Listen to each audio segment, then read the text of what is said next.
To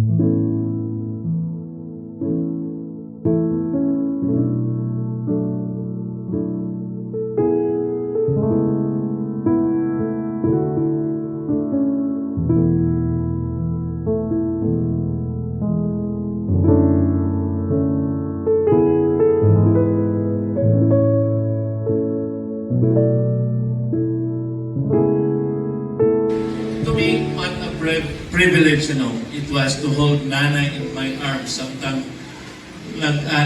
she was breathing and iyang tira ko mga ginhawa, and it brought my mind to the times, that when she was there as ng mga buti ay pagkami, siguro letting us sleep, didan iya mga kamot, and ngadahan ang pagpakalakad, ang mga kulugaringon.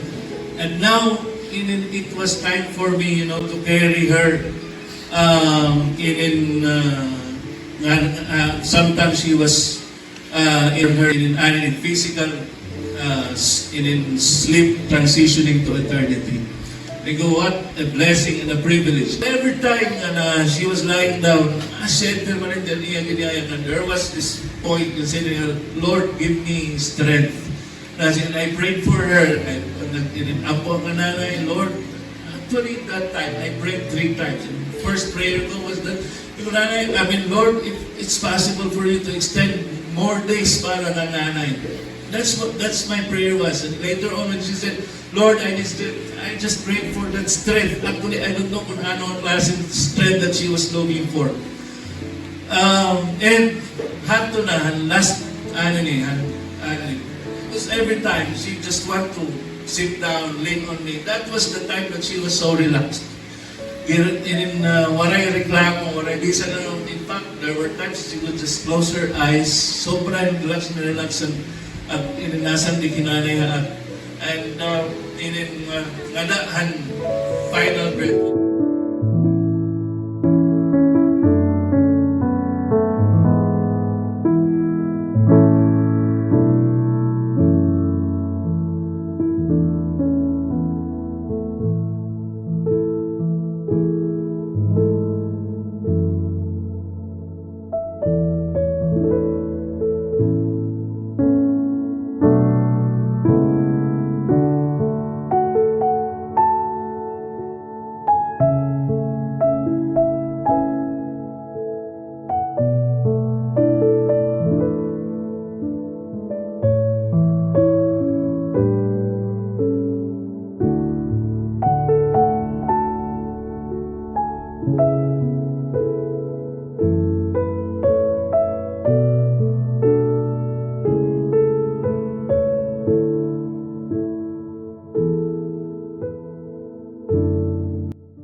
I look up to her as a very good teacher. Sa quality niya nga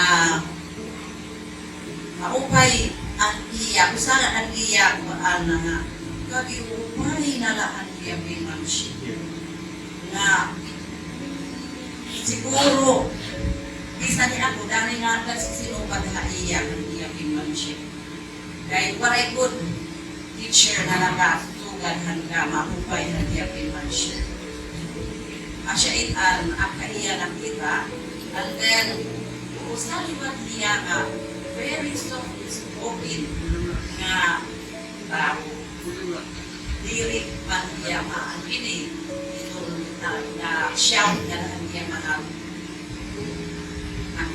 mga pupils. And she was well respected by the pupils and also to us. Unangay nga may pagkilala ng Ginoong Jesus as the Lord and personal Savior of their lives. Salamat Lord for the great comfort and strength you bestowed to each one of us. Ang mga apo, in-laws, ni nanay, ang kasubo, ang niya pagkawala. Amang na ito, labi ang children. So, on behalf of our family, we would like to sincerely thank you, everyone, for your prayers, for your time, for your love and support.